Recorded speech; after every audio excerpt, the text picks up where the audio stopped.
प्रियंका जी, एक सवाल ये उठ रहा है कि आप जो चुनाव लड़ रही हैं यूपी में, तो आप ये चुनाव संगठन मजबूत करने के लिए लड़ रही हैं या कि जीतने के लिए लड़ रही हैं?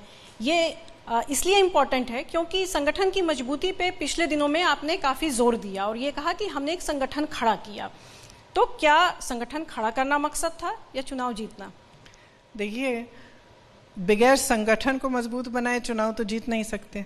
बार बार ये हमने देखा है। यहाँ पे हमारा एक लंबा संघर्ष है, ये जाहिर है।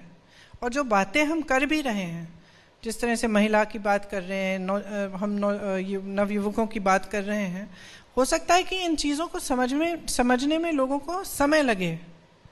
तो ये लंबा दौर का हमारा रास्ता है और एक संघर्ष भरा रास्ता है। और इस संघर्ष में जो पहला स्टेप था वो यही था कि हम अपने संगठन को मजबूत करें, क्योंकि जब मैं यहाँ 2 साल पहले आई तो बहुत ही दुर्बल था हमारा संगठन।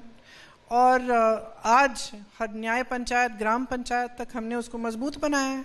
हमारे हर जगह कार्यकर्ता हैं। सबसे बड़ी बात तो ये है कि जैसे मैंने पहले कहा, ज़मीन पे हम लड़े हैं पिछले 2 सालों से। अब हमारे अध्यक्ष जी को देखिए कितनी बार आप जेल गए हैं। लेकिन कोरोना के समय भी 28 दिन के लिए जेल में गए। कांग्रेस पार्टी के 18,000 से ज़्यादा कार्यकर्ता पदाधिकारी जेल में या हिरासत में रहे।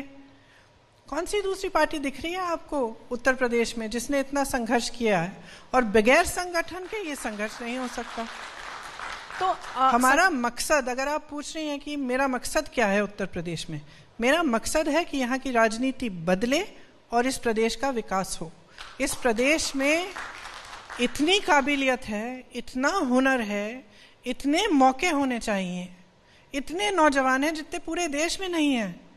तो इनको हम मजबूत क्यों नहीं कर रहे हैं? इन्हें हम शक्ति क्यों नहीं दे रहे हैं? इन्हें हम सत्ता क्यों नहीं दे रहे हैं? हमें रोजगार के मौके क्यों नहीं दे रहे हैं?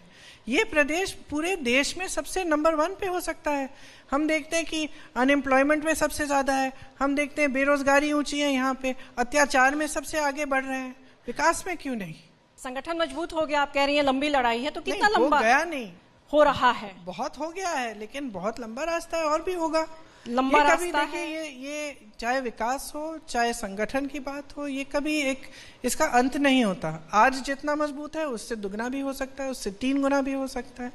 इतना मजबूत कब हो जाएगा कि कांग्रेस के रिवाइवल का जो आपने बीड़ा उठाया है वो पूरा हो पाए? 2022 में, 24 में, 27 में या उसके आगे? अब ये तो जनता बताएगी, ये तो जनता बताएगी ना।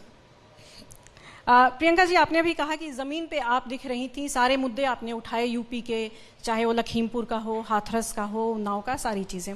लेकिन विपक्ष आपके ऊपर आरोप लगाता है कि आप वहाँ से राजनीति करती हैं, दिल्ली से। इसी मंच से केशव प्रसाद मौर्य ने कहा था कि प्रियंका जी का तो नाम प्रियंका ट्विटर वाड्रा रख देना चाहिए।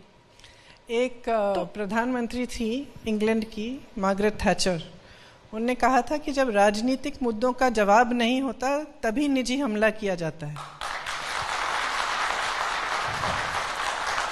और रही बात कि मैं कहाँ रहती हूँ, सितंबर में मैं यहाँ आ गई थी लखनऊ में। ज़्यादातर मैं लखनऊ में ही रहती हूँ। अब हाँ, थोड़ा कोरोना हुआ और ज़्यादा पश्चिमी यूपी में ज़्यादा दौरे लगाने पड़ रहे हैं, तो थोड़ा पिछले दिनों में मेरा बेस शिफ्ट हुआ है। लेकिन मैं तो यहीं रहती हूँ और यहीं रहूँगी। चुनाव के बाद भी कहीं जाने नहीं वाली हूँ। एक और आपके ऊपर निजी मैं मिस कर रही थी। आज जब मैं कुछ दिनों बाद लखनऊ आई तो मुझे लग रहा था काफ़ी, मतलब मैं मिस कर रही थी कि मैं बहुत दिनों से नहीं। एक और आपके लिए टिप्पणी की थी एक नेता ने कि प्रियंका जी कह रही हैं कि लड़की हूँ, लड़ सकती हैं, नारा दे रही हैं, लेकिन उन्हें लड़की और महिला का फर्क समझा के ये बात कही थी।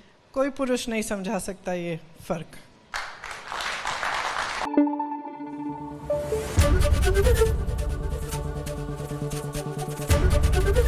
एबीपी न्यूज आपको रखे आगे।